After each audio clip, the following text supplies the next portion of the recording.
नमस्कार, मी साक्षी. न्यूज 24 सह्याद्रीमध्ये तुमचं स्वागत. पाहूया आत्ताच्या घडीची मोठी बातमी. निगोज परिसरातील 2 किलोमीटर अंतरावर असलेल्या मुकामळा परिसरातील लांबखडे वरखडे वस्ती नजीक बिबट्या जेरबंद झाला. सोमवारी दिनांक 19 रोजी सायंकाळी 6 ते पाठीच्या दरम्यान हा बिबट्या जेरबंद झाला. गेले 1 महिन्यांपूर्वी लांबखडे वरखडे मुकामळा परिसरातील या बिबट्याने कोंबड्या, शेळ्या, कालवडी फस्त करण्याचा कार्यक्रम सुरू केला होता. वस्तीवरील लोकांनी पत्रकार संघ विभागीय कार्यालय निगोज या ठिकाणी येऊन याबाबत माहिती दिली.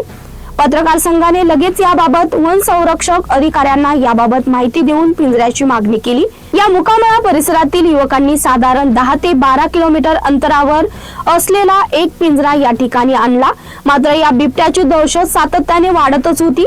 गेले 1 महिन्यात मुकामळा परिसरातील लोकांच्या कोंबड्या, शेळ्या, कारवड अशी जवळपास 2 ते 3 लाखांचं नुकसान केलंय. मात्र मंगळवारी सकाळी काही युवकांनी हा बिबट्या जेरबंद झाला असल्याची आनंदाची बातमी दिली.